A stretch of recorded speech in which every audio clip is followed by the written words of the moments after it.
Welcome to Dishing with the DonoFANS. My name is Cricket, your host, and my co-host Tracy is with Hello. us. The Tricket is back. Trick it. Um, and we have a very, very special guest today, Miss Riley Weston. Riley, thank you so much for coming on the episode today. It is an honor. I'm so excited to see you guys. I know This is it's been great. a minute. I don't think we've It's done been a anything for a minute. while. I know. No, well, we'll have to change that, okay? I 100% agree.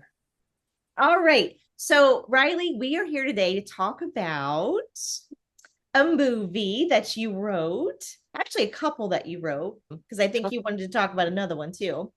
think there might be a few.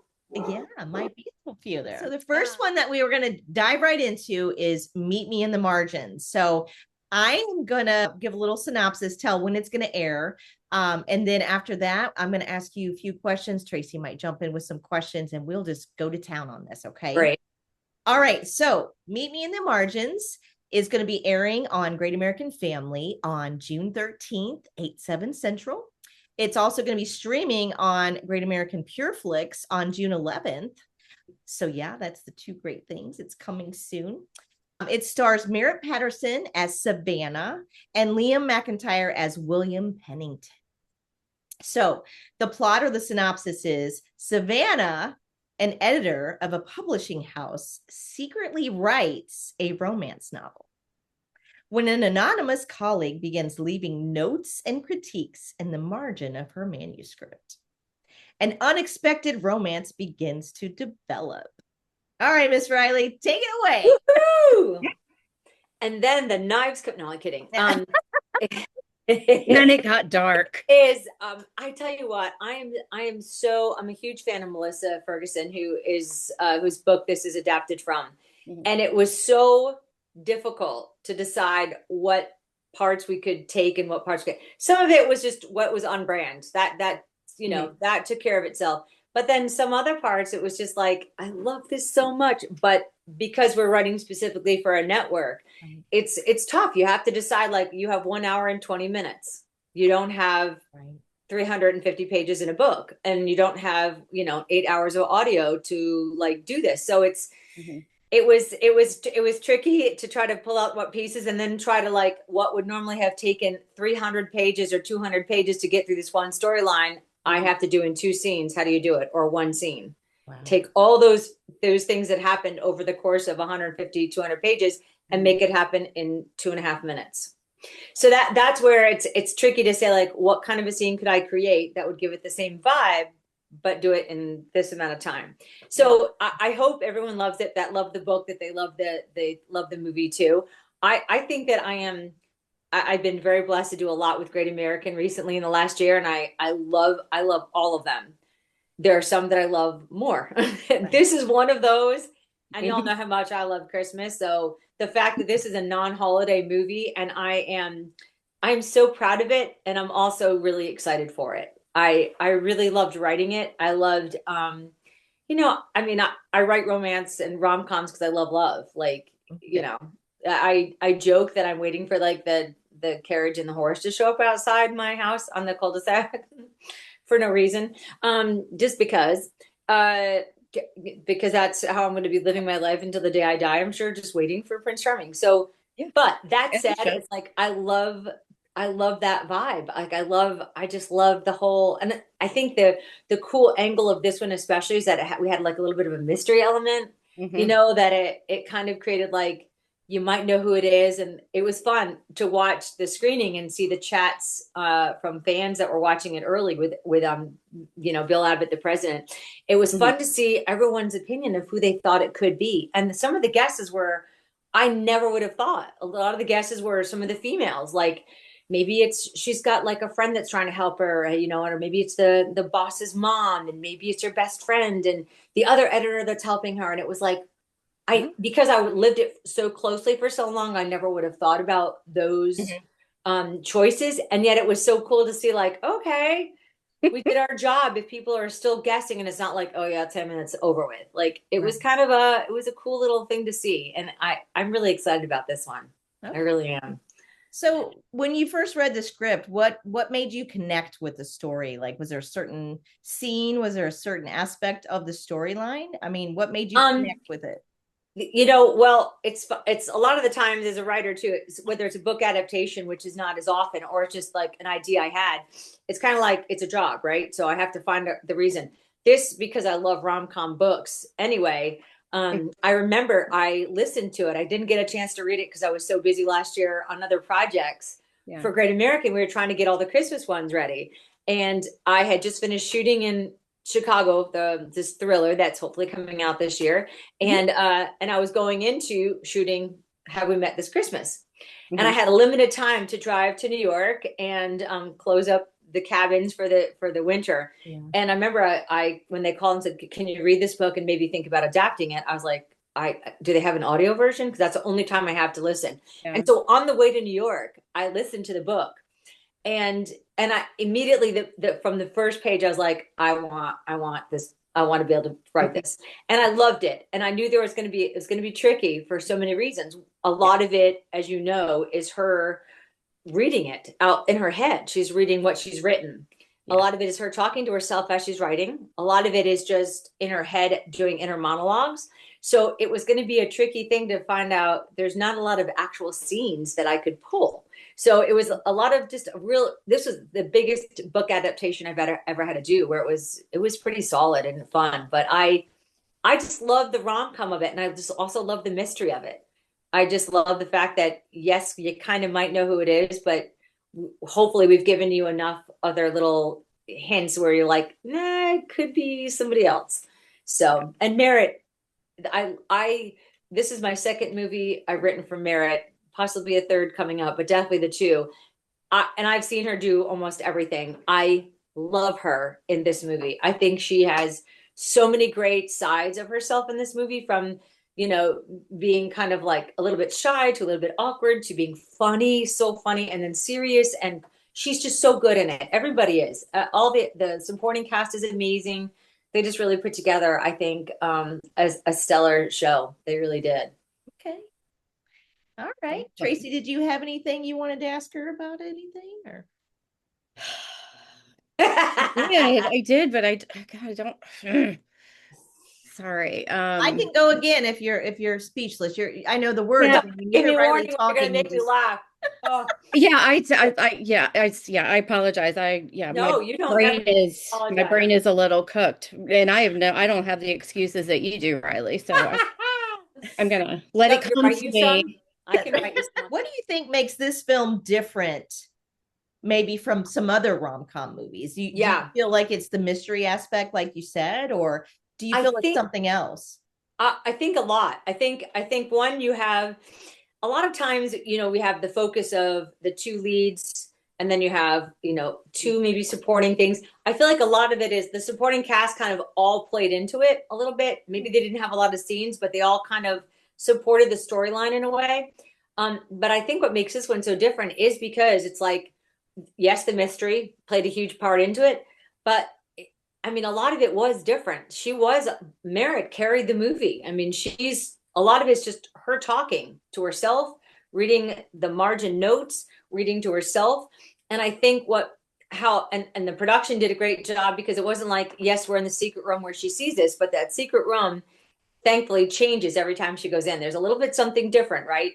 Our mystery editor has added lights, put in a little table. There's candles, and so every time we're there, it doesn't feel like the same. Visually, it's not the same. And I also think it's like she's growing throughout the notes, right? And the book within the movie that she's writing, I tried to make it so it was more so mirroring whatever was going on with her, like standing up for yourself and kind of speaking your mind and taking chances and risking it all when you don't know the answer and you don't have the outcome. And that I think we all could use a little bit more of. I know I used personally, for me, that's why it was kind of throughout the book, like this is what her lesson was in life and in love, and it became part of the actual book she was writing, which I thought was kind of cool. Just think it was done. This one is just, I think for Great American, this is going to be one of their better movies. I really, really do. I think this is just a different kind of rom-com for them. Yeah. It was good for it was a step in a different direction, not a step up because they're all good, but like this was just a little different. And it took a risk, like they did too. Even when I first called, I was like, guys, there's so much in this book I love, but we can't use it. Branding wise, like there's just a lot of scenes that were just would not fit on the network that fit in a rom-com book, but not on this network specifically. So, and that was a big decision. That was a lot of our calls were like, I said, this can't work because of this. This can't work because of that. And just to make sure we respected everybody's boundary, right? But it all worked. I feel very strongly about this one. I love everything that I get a chance to work on. I'm proud of. There's just some that raise the bar a little bit. And I really feel like this one does for every reason, from directing to production to casting to all of it. I just think from the source of Melissa Ferguson, who created a great, amazing book to read. And I just hope that the people that have read it, that see it are equally as happy. Okay. And also they get a little bit different too. There's a lot of different stuff in there that was inspired by the book, but not in the book, because you have like I said, the big arc that took this long to do, we have 2.5 minutes. Yeah. What scene can I write in 2.5 minutes that portrays what this guy does over the course of 147 pages. Gotcha. So it was a good test for me too. Absolutely. Yeah. Well, it sounds like, we always talk about rom-coms being like the cookie cutter, the predictable movie, the meet cute that happens. Yep. And we all know the predictability of it. So it sounds like this one is like cut a little bit different, if you will. 100%. I agree. I think it really is. Again, a lot of it due to Melissa's book. I just think Great American took a risk in doing it. I think I tried to push where I could to make it a little bit different. And again, everybody involved just took it up a notch. And I just think it's a different kind of rom-com than they have done, but also that we've seen in a while, I think on any network. I just think it's a little bit different, which is not a bad thing. I'm excited. I have to tell you, I can't wait to watch this movie after hearing you discuss what you're saying. Yeah.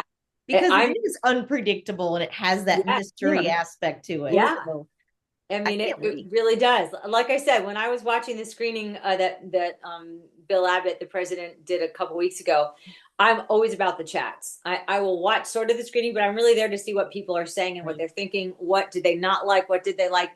And the most, I mean, it was amazing to me to watch because I wrote it. So I'm so focused on of course that's who it is.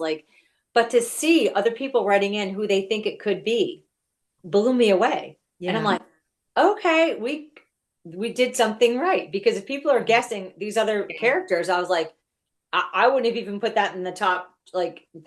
How would you get? But the fact that they're like, because you're trying to trick us. Because it's not going to be that one. Right. Because it's going to be the one we totally think opposite. And I was like, okay, maybe it is. It was just, yeah. And it was nice because it's not like a whodunit mystery either. It's not okay, somebody got killed and now we have to decide who. It's a different kind of mystery like that, which makes it's just different. I don't know how to explain it. It's a different vibe. It's a different movie. It keeps people guessing, but it also gives us even the romance angle isn't it's a slow burn. It's not like you're going to see this quippy little thing. Usually we see the meet cute happens and you're like, oh, that's it. And it just goes. There's a couple meet cutes. There's a couple different introductions where you're like, oh, could it be, who? But even that meet cute that goes so well, after that, it's almost like it's you back up and you're like, oh, it can't be him. Right. That's just weird. So it's just different. It's a different kind of movie for Great American and for me and for I think just the rom-com field in and of itself. I'm super excited. Me too. I know, right? I did think of a question. That's right, I say. This isn't rocket science or anything super brainy, but I don't care. Just because you are a writer and you are adapting a book into a screenplay, did it make it any easier for like, despite the challenges you did talk about, did it make it any easier otherwise to dive into things just because this is what you do? Like versus, That's you know, good. like having to like Right. research for something that it's Right. like you have characters that have jobs that you are totally not familiar with Right. and that kind of thing. Yeah. No, Like know a little bit about what, you know. yeah, it did probably help. And I didn't really think about it until you just said it. I mean, obviously it's I'm writing one now that is about two doctors, one vet and one doctor. And I'm like, there's you don't want me holding up a scalpel. That's for sure. So it definitely had that vibe. I mean, I've obviously never worked in a publishing house, that kind of a thing, Yeah. but I do know what it's like to have writer's block. And I do know what it's like to be sitting there staring at your computer for 3 hours going, Yeah. it's not there yet. Like, and that's the kind of, and I also know what it's like getting notes. There's not a writer out there that doesn't. If they do, So many notes. how they do it. I mean, pages of notes. So it's that to me was like that all the reaction to those things being in that mode, the body of Savannah made it a lot easier to write that thing. And then kind of writing the book within the movie was the whole risk taking and pushing ourselves out of comfort zones and not doing it only when we have the outcome in front of us that makes it easy. I love that aspect of it too. Like that was not easy, but definitely it made it more fun and more it flowed a little bit different for me because I've been there. I'm there every day. It's like somewhat familiar territory. Yeah, 100%. 100%. Cool. All right. Question, Tracy. Well done. Were there any scenes in the final version, the virtual, the movie itself, that you fought to keep in from your scripting, from your writing? I didn't have to fight for much on this one. Oh, which is good. The one thing there was a lot. If you have read the book, there's a lot that's not in the book that had to go into the script, and I created the ending isn't like the 1 year later that we'll see at the end of this movie. That's not in the book. That doesn't exist. And I did push for that just because I thought everyone needs to have a tie into the end. Like we've got to see his mom. We have to see him with her. We have to see her friend be happy for her. We have to see even our not villain, but our, snippy, snooty coworker. We have to have a moment for her to kind of like put her in her place. Like there had to be a little bit of and it was a short thing, but that was one that I was like, I really believe in this one, which we don't usually do that kind of, but we all agreed like this was a quick little, this kind of tied it all up with a bow, which I liked. But I like when they do that because that was actually one thing I liked. Not that I mean, this wasn't your movie, but Chasing Christmas. The fact that it ended and you got to see her and Jillian a year later, and I was like, oh my gosh, about time, because so often we do not get that kind of an ending in these, the TV rom-coms. Right. You might in a movie rom-com with Meg Ryan and Tom Hanks, but different. So. Difference of about $30 million.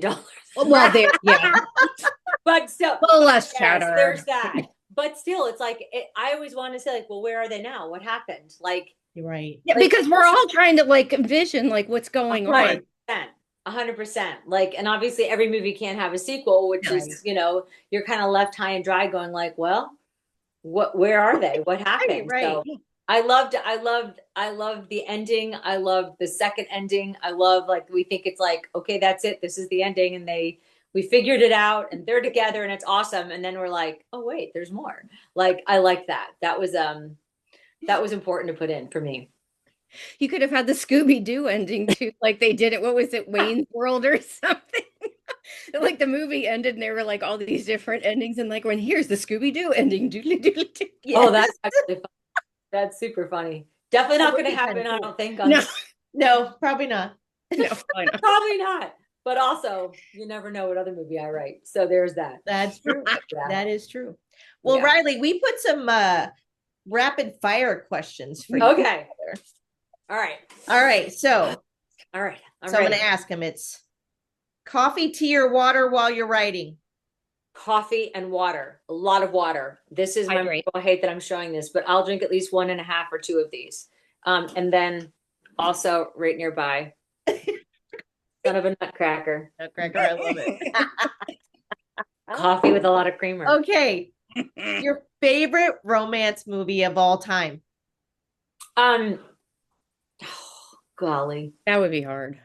It really is. It's hard, I know. I would go like He's cricket. Okay, which one popped in your head first? How about that? the one that popped in my head first is The Notebook. Okay, there you go. See, it may not be your favorite, but that's the one you thought of first. That's the one I thought of first. And also, like, if I had to go to more of the comedy side, I'd go Notting Hill. Okay. And give me You had me at Notting Hill. Yeah. I mean, okay, Tracy, what's your favorite? What's my favorite? What pops into your head first? My favorite rom-com. It is a little tricky, but the first one that did pop into my head was You've Got Mail. Yeah. oh yeah. Mine is Sleepless in Seattle. And so I'm right there with you.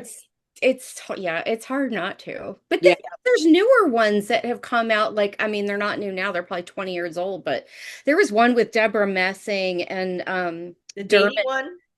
Huh? Was it the date one? Yeah, like maybe it was The Wedding Date or something. Yes, like The Wedding Date. Yes. I loved that movie. Yes. It's different. Yes. You said Deborah Messing and Dermot Mulroney? Yeah. Yes.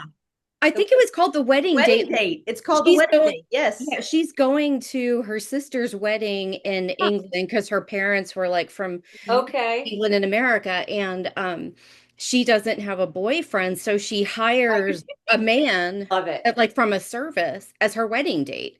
And she pays thousands and thousands of dollars for this. And like at first there's like the normal friction, like you annoy me. Yeah. And then it goes from there. And over time they start having these moments and you're like, oh my God. I'll have to watch that one. Yeah, it's good. So good. It's got a little spice to it. And it does. It's so good. Okay. It's yummy. I'll look at that one. Okay. What would fans tell us? One thing that fans would be surprised to learn about you? I have potty mouth.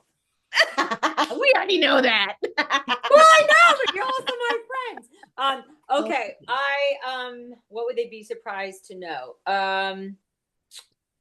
Good Lord. That's a really good one. I like to do this a lot. Sorry. No, I love this question. Like, is it something weird or goofy that you read or watch that nobody would possibly suspect? I know. Or is it some kind of food? I'm that girl that like I sing country music. Y'all know that. I also love Christian music, but that's I love Jesus. An odd fact about me is I did not eat meat my entire life, and then started eating meat last year. I started eating chicken. Really? Mm-hmm. I've been a vegetarian my entire life. I'd only ate egg whites. And then in November, ate a piece of chicken. And so I went to a doctor and he was like, you need to like refocus. And I went to like a longevity doctor because, biohacking is so interesting to me and all the stuff that people are doing nowadays. And so I went to this guy and he was just like, look, you don't need to do anything. You're doing great. You're working out, lift heavier weights. You should do that. And you need to eat meat. And I was like, I'm sorry, come again. I was like, no, I was like, oh yeah, I do this. He's like, well, take this vitamin, do this, this, and this. And I'm like, great. I can do all of that. And he goes, and eat meat. And I was like, I'm sorry, what? And he's a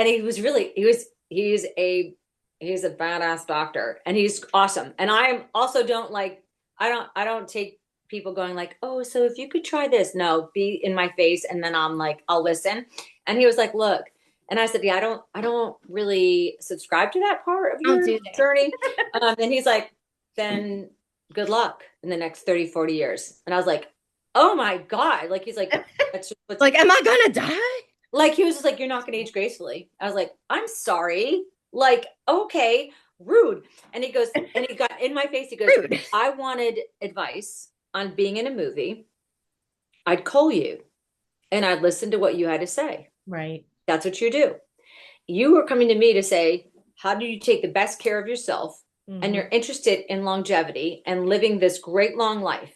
I'm telling you, eat meat, take it or leave it. And I was like, okay, well, eat more chicken. Well, since you put it that way. Well, this was like almost a year ago. Yeah. And I said, well, I will consider your suggestion.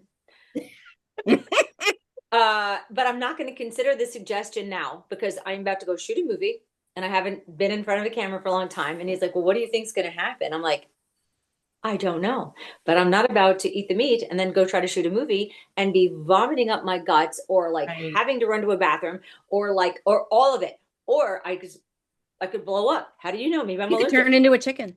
He was just like, what is wrong with you? Like, I'm just like, and then he's like, okay. I said, and then when I come home, I have like 1 month and then I go shoot another movie. Yeah. So maybe after that movie. And he was like, uh-huh. Like there's, and in no way in any world whatsoever did he ever think I was going to be like, ate the chicken, did what I said. And I did. And it's funny because I was like, no, I have chicken pretty much every day now, which is funny. But of course I went and saw him again. He's like, very proud of you. My blood work is like, everything has changed. And we've added like all the things that I didn't know about, like amino acids and electrolytes and creatine. I'm like, oh no, that's going to make me look like a bodybuilder. He's like, what are you reading? Like, you're an idiot. No, it's not. So now it's like, it's interesting to see, like, now that I've been on this super strict program, like to see like blood work come back differently and my muscles are acting differently. And that's been funny. Yeah. But anyway, all this to say, that's the one thing that, people, I will go down that rabbit hole. Like, as much as I'm busy, like if it's if it's a night of insomnia, I will take that rabbit hole all the way down to China. I will start looking at, and so when I started doing this and he was like, okay, when we had our last meeting, he's like, how about red meat? And like, still working on it. And then he said, well, how about like bison and like, you know, I'm like, oh, no red meat. We're just gonna stick to the chicken right now. Yeah. But fish. I'm not, the smell of fish sets me in a negative place. Fair point. It's fair point. It's not for everyone. Just feeling fun, so but I'm working. I'm trying. I'm trying. We'll see. That's a big step. I mean, like, it's huge. It's huge. Not to like go off too much or like off the rails, but like how, like, did it like totally wig you out texture wise, just trying it for the first time, having not ever, like, I guess I can't imagine, like, it was weird. It was definitely weird. And the only thing I could really compare it to is like, I would have like, you know, veggie burgers a lot. And I would have like, and the funny thing is like, I didn't tell anybody when I did it. Like, cause I thought, I don't want everyone to be like, oh my God, how did it go? How do you feel? Like, right. Yeah. Freaking out. Like, and it's funny cause I don't mind anybody else eating it. I don't care if people eat it in my house or cook it. I just didn't want it in me. And I'd have my boots. I've got 35 pairs of cowboy boots and leather bags. And that was fine. It just, eating it was just like, just didn't want to. And it was very normal for me just to be like, nah, no thanks. But this was like, I didn't tell anybody. And I didn't tell anybody for about a week and a half or 2 weeks. And then I finally said to my mom, so I want to tell you something I did. It was around her birthday. And I said, so I ate, and she was like, oh my God. Like, you know, my mom was like so happy. I'm like, this really doesn't warrant tears, but also, you know, but so little by little, I just keep trying different things. So that's like a fun fact. That's a new fun fact. I think it's fun, but that's also really interesting and informative, especially as we're all inundated on social media, every possible health trick and hack. I don't think I get on social media for 5 minutes without seeing some nonsense. 100%. Creatine and like 8,000 workouts. And it's like, all I do is think about all of this crap now that I have to put into my body as a whatever age woman now. Yes. Like, protein, it's fiber, it's this, it's that. Like, yes. Mother. I know. I miss being a kid and living off soda and sugar. 100%. And by the way, I mean, I look at my parents that are, knock on wood, both very healthy. My stepmom is going through some health issues right now, but still, like, they have been like healthy, and they weren't on amino acids and creatine and protein shakes and supplements and this. And now I look at like all my supplements that I go through every day, and I'm like, also though, I mean, if I can have a healthier, longer life and also look good while doing it and feel better while doing it. I was really tired too. So forgive me, Joe Bob is barking and I'm sorry. Joe Bob, as you know, we can hear him. He's having you can't? Okay, good. He's having you know, he's going through a little funky time right now. He did just go out, so I know he doesn't have to go out again. He's more like trying to find me, and he forgets that I'm right here. Poor guy. I know, sweet Jesus. So yeah, that's my fun fact. That's really about it. I mean, well, that's a big deal. I mean, it really is a big deal. Yeah. At what age did you know you wanted to write or become an actor? Oh, writing, like, Joe Bob, come on in here, buddy. No. Sorry, guys. No. I knew I wanted to be an actor when I was like 4. Like, even probably I was that child that could barely speak, that would stand on the fake fireplace mantle being like, watch me. I'm going to put on a show. And I would just sit there and sing off key. Pretty much Annie 24/7. The sun will come out tomorrow, so you gotta hang on till tomorrow. And I didn't care. And God bless my mom and dad, who would sit there and be like, oh God, here she goes again. And, you know, they didn't know anybody in the industry. Like, it was like, you can't just go to LA and become an actor. That's not normal. Like, we don't know anybody. Clearly that's what I ended up doing, which was funny. But like, I knew I wanted to be in front of a camera. I wanted to be in front of people, and I wanted to perform. The writing only came much later, when I had a couple of good auditions and a couple of good projects. And then the scripts kind of were just bad. And I thought, okay, I don't want to keep walking in and hitting my mark and rolling my eyes and saying whatever. And, you know, doing the whole, like, I can do that. I can be angsty, but why am I angsty? And that became the entire crutch of everything. Why am I acting like this? If an 83-year-old man just lost his wife of 60 years, he is angsty. Why am I angsty? Don't just say she's 17 years old and she's mad. Like, that's just not, buy it. Give me a reason why. And I'd come up with these elaborate things. And then it just got to the point where my then agent at the time was just like, you're really difficult. I'm like, I'm absolutely not. They say, do you have any questions? I'm meeting with the director and the producers. They should have answers. I have a question. Why am I acting like this? It's a fair, you know, that was it. And she's like, you know, maybe, you know, writers make a lot of money. And I was like, do they now? She's like, you just go write your own project. And I had no idea even like how to set up a script. I had no idea about it. But that was the driving force to say, I can at least suck this bad and maybe suck a little bit less to give myself something good.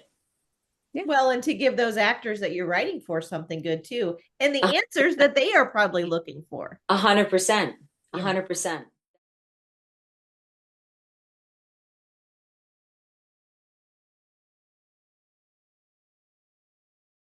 Other movies.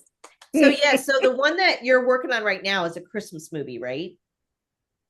Yes, hypothetically. If you can go into a little detail without spoiling anything, we would love to hear what you have to say about it. Okay, so it's tentatively titled A Christmas Rescue.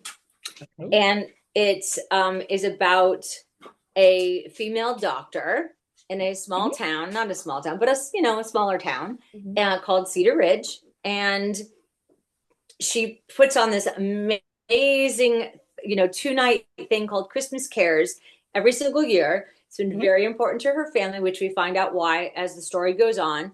And a certain vet comes to town to take over for his uncle for just 2 weeks, while his uncle is going to go be with the vet's cousin while she's having a baby. So he comes in to take over. He loved what he's been doing is like creating dog rescues all over, the country, basically, and even out of the country, to kind of create a place that are safe for dogs, that give them a good home until they can find their permanent home. And he's there just for a few weeks. And because our female lead just likes helping people, she can't say no. She ends up helping one of her patients with his dog, and ends up kind of like meeting this vet. And they're a sweet couple. They're a sweet couple. But his whole plan is, of course, he has another rescue that he was planning that the funding doesn't go through. So he ends up kind of staying. Yeah. And then something happens where the funding does come through and he has to make a big decision. Okay. But it's sweet. It's a really sweet thing. And this is a year that they added a third night to this big event, this Christmas Cares. And he kind of walks in and saves the day and brings in some dogs. And so it's Christmas. So dogs, and it's. So they picked the actors and actresses yet that are doing these storylines? They have strong idea. Well, can the fans maybe pitch who they might think would make a good? The fans, I think, would be very happy on the male lead. I think they'll be because that's kind of what I was thinking. Yes. Okay. It is for a certain friend of ours. So hopefully he'll be available to do it. I think he will. So it's and then the female lead, they have a very strong idea. Okay. And we're just hoping she's available. So all right. Well, we will keep our fingers crossed for sure, Riley. I'm very excited. This one was started out as a different movie, which is always like, you just never know. The way I wrote the pitch was a whole different kind of thing, and how it's transformed over the last few months to kind of change with what they're doing, and to fit their roster of movies. And then we thought maybe it wasn't going to happen this year, so it was on hold for a while, and then it was kind of done. And I was on to like 6 more ideas, which was funny. And then like 3 days ago, it came back around. So now I'm back in this mode, and that's why it's a day of interviews today, just so that I can go right back to it and hopefully get it done in the next few weeks at the latest. So it's exciting. Wow. Well, you're definitely busy, that's for sure. Yeah. So there's another one I want to ask you about that is still in development, called Bachelorette #1. Oh, I love this one. So this one, they have put a producer on it. This one will be at Hallmark. And it's my life story. It's me moving to Nashville. And Bachelorette #1 is when I first moved here, it was like, I'm not going to wait for a boyfriend or a husband. I'm just going to buy my dream house. How hard can it be? That's hard, right? I bought the house I'm in right now. I joke that it was inhabited by Satan for a while, and still some days I wonder. That's why the crosses. Yes. Listen, ladies, you would not believe some of the stories that I would tell you. To be like, there's no way. I mean, it's almost absurd. Now, I also bought it like there was an inspection, but it was not like a deep inspection. It was one of those things that I was like, Dad, the guy that I'm leasing it from said I could buy it for 10% under market value in a year. This is so great. My dad's like, what's market value?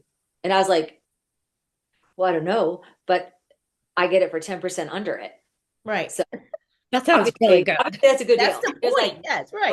Riley, what if it's $1 million house? I'm like, he goes, do you have $900,000? And I was like, oh my God.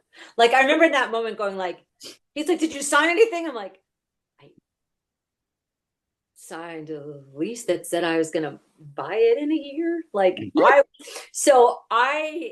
when everything started going wrong. And I was like, I can't afford the mortgage and the insurance and also repair the most absurd things going on within the house on Sunday afternoons, usually. Of course. And so what I did was, what can I do? Right. Because I just moved to Nashville. I was here focusing more on music. So I wasn't acting. Well, definitely wasn't writing. So I was like, what am I going to do? So that's when Bachelorette started really coming to Nashville, and that became like Nash Vegas. And I thought, well, I do have a pool. I just have to make it not look like the creature from the Black Lagoon lives in there. And if I could get that up and running, then I have this beautiful saltwater pool, right? That's private and it's huge. And if I somehow could create spaces, and it's a bigger house and it has a lot of little areas. And I thought if I could take each little area and make it like a sleeping area, I could have bachelorette parties come in, and then I could give them a show, like just like taking the Bluebird. They can't get into the Bluebird because it's too hard. I could just give them a show up by the pool. They could drink and I could do whatever. So that is how I was able to basically not keep the house from imploding, and also keep it like not going bankrupt. And I started doing this. And then, then I got busier. And then of course it became like just too much for me, which was great though. But that became Bachelorette #1. That is so awesome. It's so funny. And and it was after my executive had been there for like 20-something years, 27 years. And she ended up leaving Hallmark. And she's the only one that I had worked with. So I had a meeting with a new executive, and I was like, it's one of those meetings that you're excited about. And then I'm like, so I have this idea. And she's like, no, that doesn't work. And I was like, Okay, we are 3 minutes into a 30-minute meeting, and I've just got shut down. Completely shut down. So I thought literally then I was like, and this is how bad it was. I'm always saying like I'm a decent actress if I have a script, but if I have to just like do it in front of, I'm like, so have you ever been to Nashville? That's how awkward. Like, I'm not joking. And she was like, actually, I just came back from there like last month. I was with my siblings. I'm like, oh, do you see a lot of bachelorettes? She's like, oh my God, it was ridiculous. I said, yeah. I used to have them in my house, like to stay here. She's like, what does that even mean? So I gave her, I'm like, oh, I had Airbnb. I announced it just to bachelorettes. And I said, I built this whole thing in my attic. I have 6 queen beds up there, like a bathroom. It's like, it's called the tour bus suite. Cause that's kind of like when you go on tour, each one has its own little compartment. And she's like, wait, what? And then I said, yeah. And then they'd come and they'd rent it and they'd have a pool and this and that. And I said, I don't do it anymore. But I said, that's how I kept my house when I had first moved to Nashville. I said, I did it without a boyfriend or a husband. I was like, I'm doing this. And then everything went bad. And she's like, and she goes, that's the story. I'm like, I'm sorry, what's the story? She goes, that's the story. I said, what's the story? She goes, what you just said, that's my personal hell. Like, it's literally, I'm still like, tornado took out the pool after I had just spent 10 years renovating it. Like all this crazy stuff. Oh yeah. That tornado was 2023 in March. I was in New York when it happened. Like it was the most, and it was like I had just had all this tree work done just to prepare for this. And the one tree, like one of the bigger ones that was still like okay, man. But again, God was looking out. It was like this much of the roof, which then got the whole roof replaced. Had it gone even 6 inches further over, it would have taken out the entire house. So this stupid like old metal light gas light that doesn't even work anymore. I've never had it cut off to have it disconnected. It's just like randomly sitting out there by the pool. Like, and you have to, like when Joe Bob walks out, he's like, oh yeah, there's a light, like have to go the other way. Like it's just in a weird place. Had that not been there, that's the one thing that stopped the tree, honestly, from like caving in the whole other side of the house. Like there's so many weird things, but it was $113,000 worth of damage that God bless my insurance company. It was bad. So like what, from that to like random plumbing stuff that's happened. Yes. You name it. Like it's, so that's Bachelorette number 1. And she has like 2 different men that come in to help for different reasons. And you just think you slowly figure out which one is the one for her. She works from the house. Like it's me. It's like, I don't want to meet anybody. I don't want to do anything. It's just, and then these 2 people end up coming like into her space and she has no choice but to like kind of see that one of them is meant to be. Oh, that is awesome. I'm excited. I mean, not that personal hell was awesome, but I am so hoping like this one is the closest mirroring me in my own life. Like that's literally what happened. So there's at one point there, they were like, we can't, this is just too much. I said, that's literally what happened on a Sunday afternoon. Right. One Sunday afternoon. Like this is from my journal. No, like it's just, no one would believe it. I'm like, yeah, well, you know, friends that remember it will always, 100%. My friends are like, oh yeah, it did happen. We were there. I was like, so it's, but that one I'm super excited about. I'm just waiting to hear what happens. It almost went into production in the spring for this summer release. And it just, they missed it by like a couple weeks. So hopefully soon. That's awesome. Yeah. I'm excited for that one too. Yeah, me too. Me too. So do you have anything else that you're working on other than those? So I have, there's a Christmas one.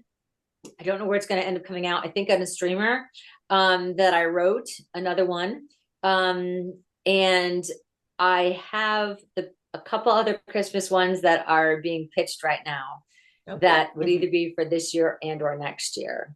Okay. So there's a couple more ideas that are floating around that I'm really, really excited about. And then there are a couple I've made it a kind of a commitment to myself to start coming up with the ideas that are specifically for me in some capacity in a decent role.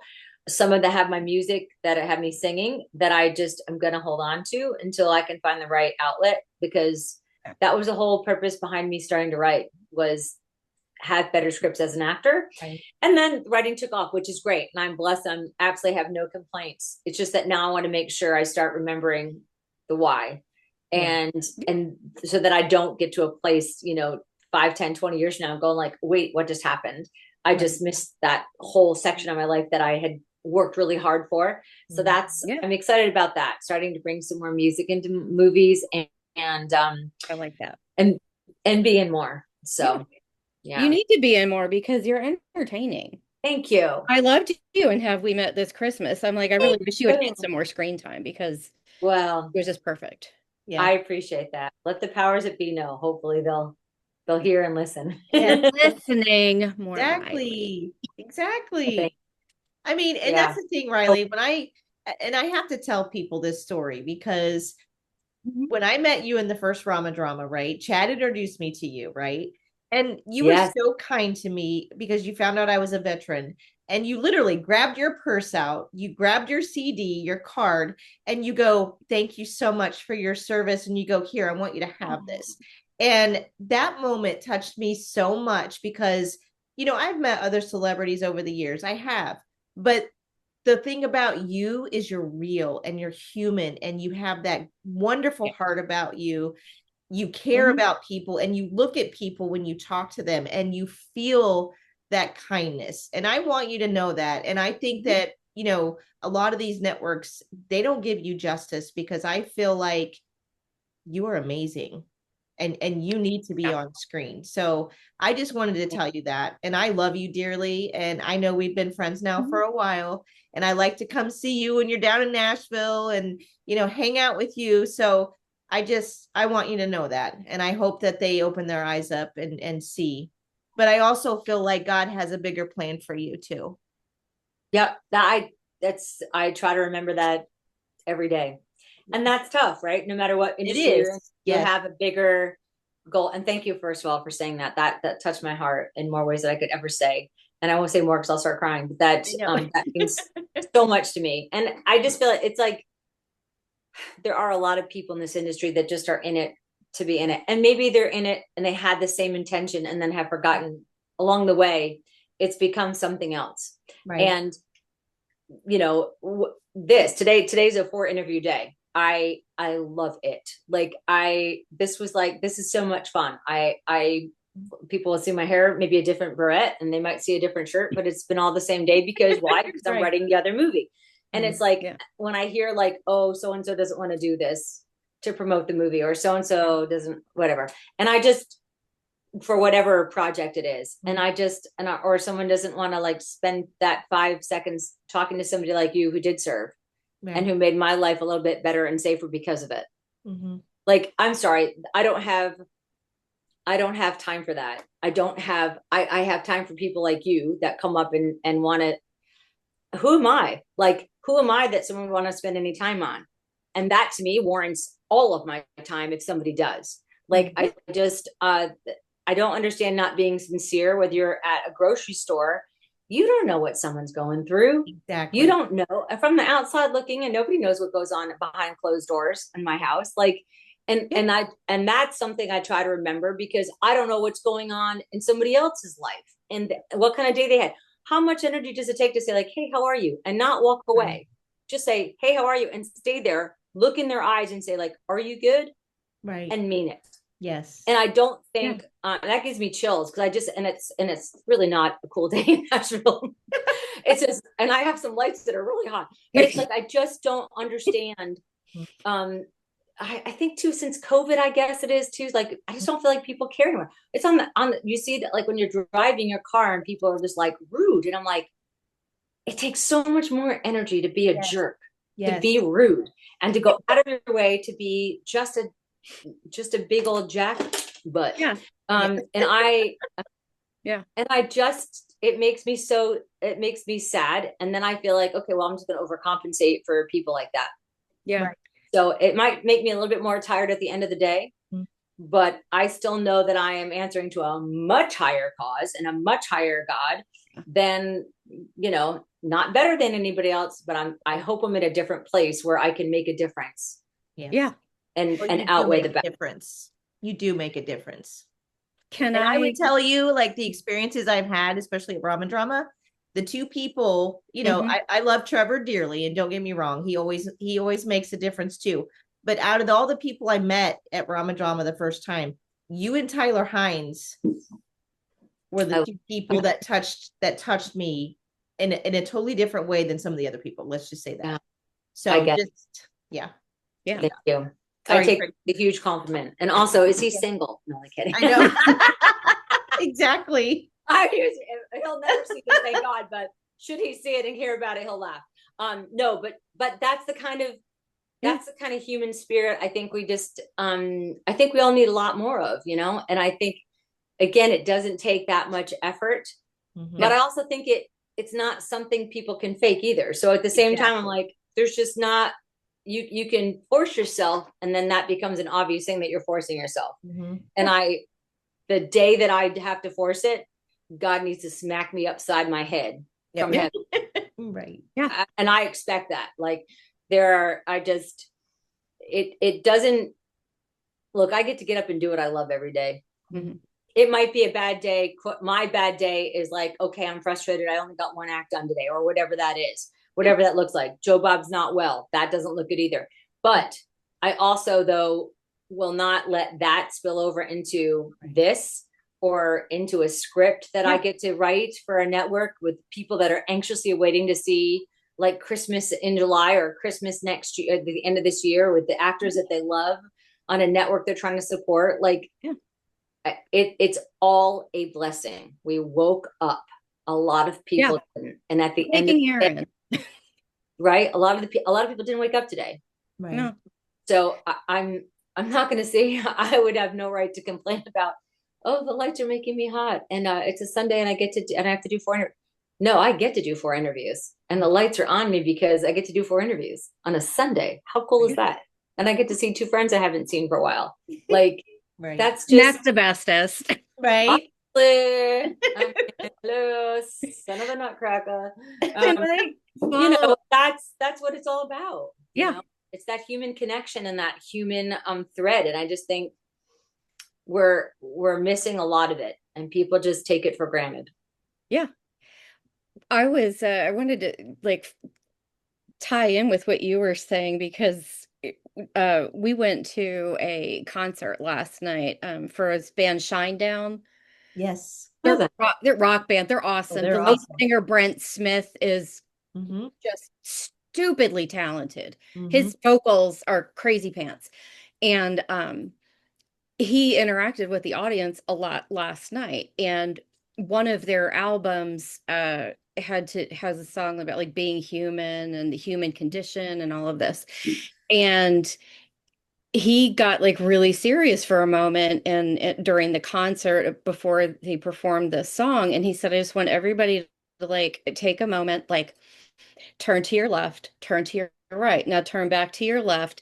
If you don't know that person, say hi to them. So he really had this like whole icebreakery kind of moment where he was like, I just want us all to recognize we're all sitting here. We came in as strangers for this one sole purpose of coming to see us, you. And, so people were like, I was sitting next to my husband on my right. So I was like, hi, baby. How you doing? and I was sitting next to a friend on my left, but she said hi to somebody. And it was like a really cool moment. And he was like, now just think about that. Like we all had this like moment of, connection or whatever. Fast forward to the end of the night and we're exiting the parking lot. And like, I think all the good vibes got because then it was like, okay, we had this great moment. Now screw it. I want to get home. And now I'm going to be giving people like nasty hand signals, and I'm going to go home. But it was so nice because like we were all just kind of looking around each other, and I'm like, oh my gosh, that's so cool, because all different walks of life, all different everything. And it was one of the few concerts I've been to where like somebody actually spoke about something like that in the middle of the concert. But it was such a powerful moment. Yeah. So great. Yeah. That's so beautiful. I love that. Yeah. If there can be any bit of like human connection, like, I mean, I don't care what it is. A lot of times I don't leave my house. I joke that I don't have dates ever, but I also never leave my house, right? Unless I'm at Walmart. And even now I've gotten to the point where I order in Walmart. Right. I'm so bad. Like I don't even bless them with my pajamas on a Saturday night anymore. Right. Like it was like, man, Walmart.com, let's go. Because of the time frame and everything. And obviously I'm not leaving Joe Bob that often, but like I have I joke, but I'm like, you know, I don't leave. But when I do, it's like walking around, and I don't care what neighbor it is. I don't care if they have a mean dog. Like, I'm still like, hey, how are you? Right. How's it going? Like, it's just, it's that this is a human connection, you know? It's why I love those events. I love, you know, I love Rama Drama events just because of that, to get to meet people like you guys. And also now just to kind of, I mean, you never know, maybe Great American will bring that back someday. That would be fun to do. I know. A live event. It would be. Well, I have to ask you, and if you're comfortable talking about it, but we would love to know, like, what exactly is going on with Joe Bob. So I think your fans are all worried about him. Yeah. And listen, I'm a big, like, you guys know, I'm a big believer in the power of prayer. And that's why when I first happened, I was like, okay, if he ever made you smile or laugh, like, he needs a prayer. So he is, his numbers are coming up. He had a second round of chemo on Thursday, which was great that he was able to get it. He was not okay yesterday. He was sick to his tummy. And he was just not in a good place on Friday night. Friday night was not, I was up pretty much the whole night just watching him. He just didn't want to, if he doesn't want to be on the bed, that means I don't feel good. He doesn't want to be near me, which makes me nervous. So I just literally just stayed away watching TV the whole night, just making sure. I finally took him for a walk about 3:30 in the morning, which is totally with a dog with chemo. We just went for a walk in the middle of the night, and you know, I was able to get him back on the bed after that. And he, of course, went right to bed, like everything's fine. I'm like, okay. So now you know, I slept like an hour and a half, and he woke up like smacking me on the head, like, hey, let's get up at 7 a.m. I'm like, oh my God, we just went to bed. He today, he's a little funky today. He didn't want to walk today. And again, the chemo, I think each time it's going to get a little bit harder for him. That said, before yesterday, he was walking anywhere from 1.5 miles to 2.5 miles a day. He actually last Sunday went swimming. His stitches are all healed. Thank God. Finally, no more onesies, no more donuts. And the vet is very, you know, she's trying not to be hopeful, but she's like, look, for a dog to walk in after the first round of chemo, and, you know, it's every 3 weeks. So he has, you know, 3 weeks in between. She's like, his numbers are rising. That's huge after what he went through. And she's like, more than that, his demeanor. Like, he's just a happy dog, and he looks great, and his coat is great. And he gained 1 pound, which only Joe Bob would gain 1 pound on chemo, for God's sakes. I'm like, oh. I mean, you know, he's getting some extra treats. I won't lie, but you know, I think he deserves all the treats. He deserves all the treats. And I keep saying, like, obviously we know when you have dogs, it's inevitable, right? Well, we're all dying. Like, we're us three sitting here. Like, it's obviously we're headed in that direction. Hopefully not for a very, very long time. I have a 4:00 appointment. So. Like, Jesus is coming. That's a little dark. Yeah. Well, I'm just gonna keep saying, like, I just want him to have a few more winters and a few more summers, you know, and he deserves it. He's got such energy, and he's back to having zoomies. It's just it's hard when you have a bad few days to remember. And even though I go through all my notes with the doctor, and it's like 3 to 5 days after chemo, you might see some changes. He might have these reactions, and he has this time. So I'm like, okay, maybe 2 days in, he was feeling a little funky. So we'll, hopefully in the next few days, he'll get his energy back again, and he'll be back to normal again. But he's, he loves his treats, and he loves the zoomies, and he's getting good about telling me, like, hey, I can't walk today. Like, he'll just sit down in the street and be like, I'm done. Let's go back. Like, and it's hard for me to go like, no, let's walk a mile. Come on. Like, you can do it. You know, so I'm having to kind of remember that he gets to call the shots right now. So he's here. He woke up.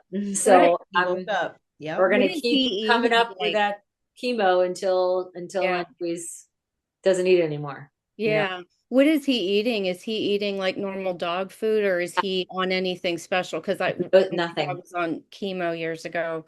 She couldn't tolerate dry dog food anymore, so we were just making batches of chicken and rice up for her, and you know. Yeah, right now he has this dog food called Gentle Giant, which he's been on for like the last 3 or 4 years. Okay, that changed him when he was like almost 8. I think I changed him over to that 7 or 8, and we were on Nutro for his whole life. Yeah, we changed to that, and his energy level went from here to like here. Oh, in wow. like a week. Like he went from having Izumi every 2 weeks to Izumi a day, if not more. His Wow. energy did a 180, and he loves the food. Recently his stomach has become a little bit more upset, so now we're on the bio something from the science diet. So Yeah. I mix those two. Yeah. Today when he didn't want to walk, I was going back in to get ready for the first interview, and I was like, oh, there's some dog food left in the bowl. I'm like, oh no, that's not good for him to ever leave food. So I called him in, and I had a couple of kernels in my hand. I went like that. The Joker ate everything out of my hand. If I hand fed him, he was like, yeah, I'll eat it now. I'm like, Now he's bougie. okay, you know what, bougie boy, eat the dog food out of the kit. So, and then I stopped doing it, and he finished the food. It was just like, yeah. So he's just a little funky right now, but honestly, he's doing good. So knock on wood. That's awesome. Thank you for the no one's here. That was me knocking, buddy. Nothing's wrong with his Mom, ears. somebody's at the door. He's exactly what he was doing. Like, I heard somebody knocking. Right? Buddy, sorry. Knocking on wood for your health, bud. You're good. I have to tell you that one video when he had the donut on and you were videotaping him, I have never laughed so hard in my life. I mean, that video should have went viral because I know that video. I mean, I was so mad that I didn't screenshot it, to save it, because if you still have it, if you can send it to me, I'll put it in here. I will, because that video. Oh my god! I have to. Is this where he got the flip flop and was walking around with the one day in the donut? Yes. That's his thing. I leave the closet door open for him so he can actually go in. There's 2 pairs of flip flops that he has. I have one on now, but he'll go in and find the other one. If I have hidden it too much, sometimes he gets mad and there's sneakers. I have like 2 pairs of sneakers that are all over the house. He doesn't ever chew them, but he likes to know that like it's his game. It's like chase me. Yeah. I mean, I keep going around in a circle, like, and at the point where I'm about ready to throw up, and I'm like, dude, I can't keep doing this. And he's just. He loves it. As long as he's still fighting, I'll keep the credit coming. My first dog used to steal socks out of the laundry basket that were already folded. Like we would just have the laundry basket on the floor ready to put away. And she would just like take stuff out and move it. She wouldn't chew it, but she would move it. And I'm like, why? Yeah. Could you at least put it away if you were going to move it? We had the one joke. I had 2 of my housemates, 2 friends of mine, and we were all really good friends. And one was upstairs, one's on the other side of the house, and I'm on the other side of the house. One day I came down and there's this like a leopard print slipper. And I was like, oh, Michelle must have just like left him down here or whatever. So I put him back upstairs. And then like a few days later, I find both slippers like in 2 different rooms downstairs. I'm like, well, then maybe she left them by the TV in the living room, and maybe Joe Bob got them, right? So then I put them back, and then this went on for like a month. So finally, I saw them downstairs, and I was walking back upstairs, and Amy, who's on the other side of the house, my other friend, she was like, "Where are you going with my slippers?" I'm like, "They're yours." She's like, "What? Where have they been?" I'm like, "Oh, Joe Bob." I'm like, and so Michelle came out. She's like, I thought, why are you bringing the slippers up to me? So the dog basically was like in between, like playing a joke on everybody for like literally for a month and a half. And it was like when we all realized, like we all looked at him and were like, oh my God, he would sneak up there when she'd leave her door open. He'd go in there and grab a slipper and put them all over the place. So that Amy had no idea. And then when I bring him back, I just thought they were hers. Amy's like, I'm looking for them he's notorious for that. He won't ever chew them, but he'll hide all over the place. So thank you for asking about him, and thank you for the prayers. He's gonna be the one that proves everybody wrong. That's what I've decided. Yeah. I mean, if making forward progress, it would be him. Yeah, we walked into the hospital Thursday for his chemo, and it's huge. There's a lot of sick dogs and dogs that are not well, and a lot of people waiting, and there had to be like 4 people behind the counter, a very long counter, and like 2 of them on the end saw Joe Bob and screamed out loud, Joe Bob is here. And he was just like literally started like prancing. I'm like, oh my God. And people are like, okay. Like other people are like, okay, who is this dog and who's this girl?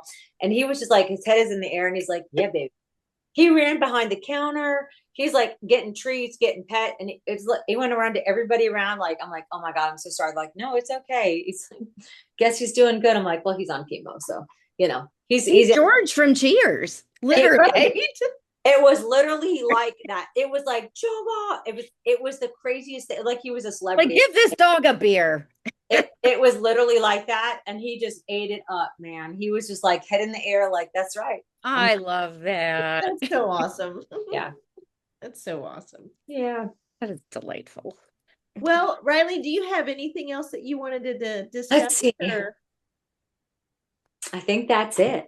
That's it. I think that's it. I'm extremely excited to talk to y'all again when we have this Christmas one done. Yeah. There's a couple more, and then there's a couple more maybe at a couple different networks. So, and hopefully the thriller will be coming out this year that I'm in. So that will be fun. Yeah. Hopefully on Lifetime. See. So we'll talk to you for all of them. So I love it. Thank you. Let us know. We can't wait to hear more of the things that you're going to be involved in. And please make sure you let us know too when you're going back to Nashville again. Because I'm ready for another Nashville trip. It was so much fun last time, Riley. That was oh my gosh. It was so much fun. I mean, how y'all got tickets? You can't get tickets to the Bluebird. It just doesn't happen. So I don't know. That's just on the regular, like anytime, every time. Oh wow. Yeah, doesn't matter. I mean, I know know of its history and obviously, but I just when I first moved here, it was like you could get tickets upwards like of an hour after the show went live. You could get tickets when I say less than a second and they're done. It's wow. Yeah, Riley was just so amazed that we got tickets because I like a haiku. You just can't get them. Like how you got them and got 3 of them, 4 of them, 3 of them, 3 of them. Yeah, 3 you just can't. You just can't. It was meant to be, girl. Meant to be. That's right. Yep. All right. Well, I know your time is valuable, Riley and Tracy. So I will close here real quick, but thank you again for coming on, and anything that you want us to put on this, like at the end of the video or in the middle or whatever, pictures or anything, just send them to me, email me, text me, and I'll get them in there. All right. But thank you again so much for coming on, and it's always such a pleasure having you, and we love you, and we can't wait to have you back on. I agree with all that, ditto. I love you both. I can't wait to come back on, and I will email you some stuff that you can take whatever you want or not. Just use whatever you want to use. Yeah. We have to have a come to Jesus. You have to have a onesie on. Okay? All right. See, look, you're going to be a good boy. Ready? Come on. Let's have a come to Jesus. Come out from under the desk. Nice and gentle. Here we go. Whee. Okay. All right. Good job. Nice and slow. You're gonna show everybody how good you are. Watch out for your friend, okay? This undershirt is your friend. This undershirt is your friend.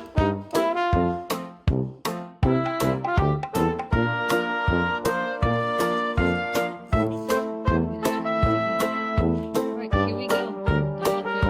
Ouch.